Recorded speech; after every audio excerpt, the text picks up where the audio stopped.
What's going on, comic fans? It is Mike from the Hardcover Comic here. Hope you've all been doing well. Today I wanted to talk about American Vampire, the series by Scott Snyder and Raphael Albuquerque. There's a lot to talk about with the series. I've mentioned it in other videos like must-read horror comics or must-read Scott Snyder series. For obvious reasons, it's an incredible title, and I recently reread it after having picked up the second Omnibus edition. So we're going to talk about the omnibuses a little bit, but I mostly want to talk about the story, why it's incredible, why you need to read it in whatever possible format you can get it in. It's truly one of the best horror comics out there that you could check out. We'll get into the many reasons why. If you are interested in the omnibus editions, you can pick them up at our amazing sponsor, organicpricebooks.com. An incredible resource for comics. We've got two promo codes, THC2 and THC Ship It Together. THC2 will get you $2 off your order. THC Ship It Together gets you 5% off an order of 3 or more books. Very good stuff, amazing packaging, great customer service. They have a fantastic YouTube channel and Instagram page as well. Can't recommend checking them out enough. Now, without further ado, let's get into American Vampire.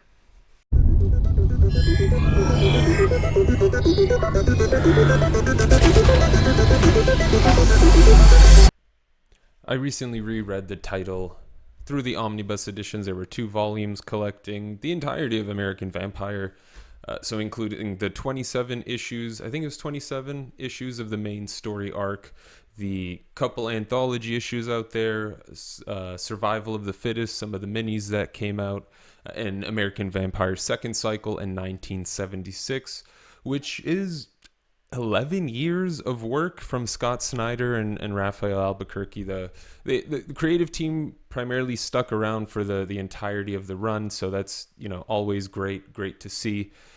An amazing title. In terms of the story itself, throughout the 11 years of American Vampire, you get to see the history of this world and universe from the 19th century, well, all the way through close to the end of the 20th century. An amazing journey through history, both fictional with the American Vampire aspect of it, and real American history with a lot of references to actual events that happened, historical landmarks, historical characters, really cool stuff in that aspect, seeing the changes throughout the decades, seeing the various individuals throughout the decade. It made me actually genuinely interested in learning more about some of the historical accuracies within the book and events mentioned within the book. Really cool stuff. I always like that about Scott Snyder, is he is definitely a writer that loves to pull from the real world with his books and adding that little element of things going on in the shadows underneath the surface,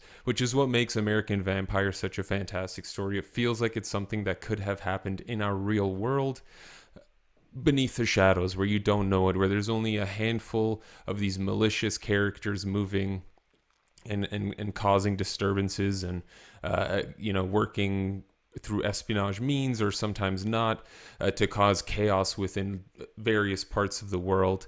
It focuses on really 2 characters throughout, well, a handful of characters, but really the 2 main characters throughout the entirety of the story are Pearl Jones and Skinner Sweet. You'll come to know the 2 characters very quickly, come to love them both very quickly. There are other characters within the book, of course, that come and go throughout the story. You get introduced to some relatively mainstay characters well into the American Vampire story that stick around through second cycle in 1976 as well. You get to see characters come and go because this is a creator-owned title.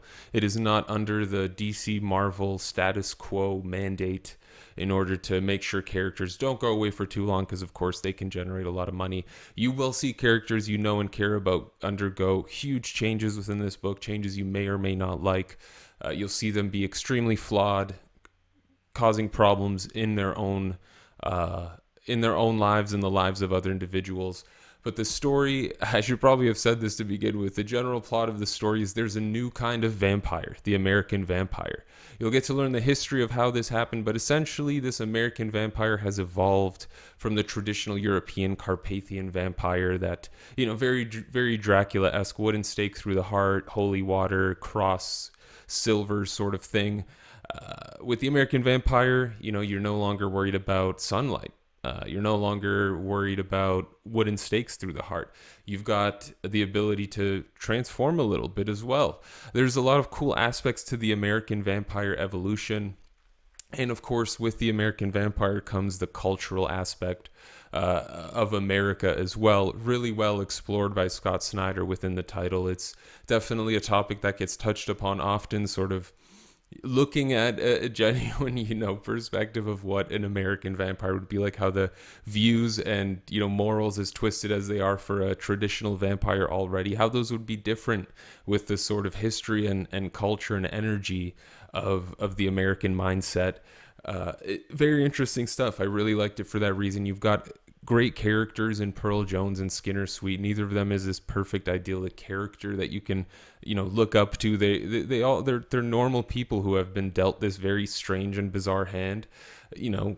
Some of the characters, one of them is worse than the other, but they've got problems in their own way, and it's really cool to see them take on the challenges, especially when they seem larger than themselves. See these characters fall in love with other characters within the universe, how that impacts them and their sort of mission to get revenge on the Carpathians that have caused this trouble within, especially Pearl Jones's life, as it starts to propagate to her loved ones and her friends, as she starts, as she wants to become a Hollywood actress.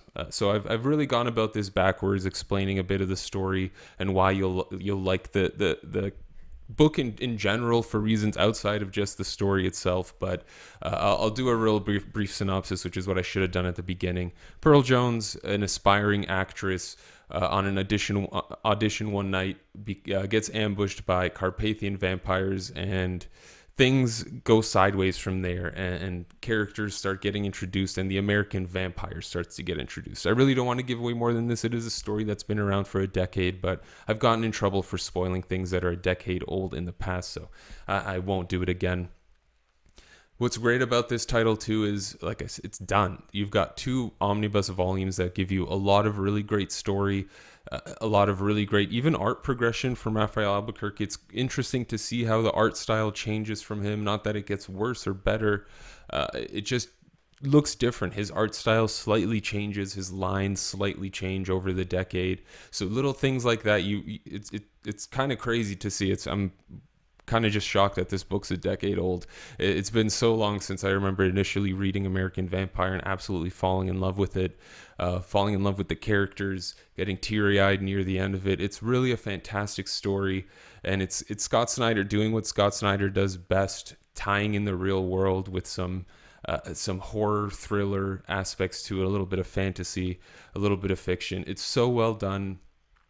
It's a great story for anyone who doesn't want to read superhero comics, but is also looking for something that maybe has similar traits to superhero comics, in that you've got what I would consider more traditional arcs in a way. You've sort of got, characters learning about new abilities and progressing in ways that you might see in a superhero comic, but without the sort of cheesiness of it all, or the status quo aspect of it all.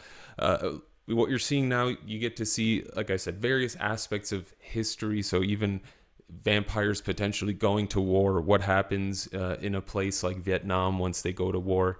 Really cool stuff. It's the idea of having these vampires, a handful of them, sort of maneuvering their way throughout history, throughout these events that we all know about, is really, really interesting. And like I said, it made me want to check out the actual events themselves, because it's, when you read actual historical things, especially in the Wild West, there is a ton of mystery and intrigue around them, right? What could have been happening when there was so much wild open space, when there was so much more, quiet in the air? Really, really interesting setting, really interesting time and place to choose, with a great set of characters. I really enjoyed it a lot. If you're unable to get the omnibuses, which you should be able to, they're both readily available and at a healthy discount at most places that I've seen them at.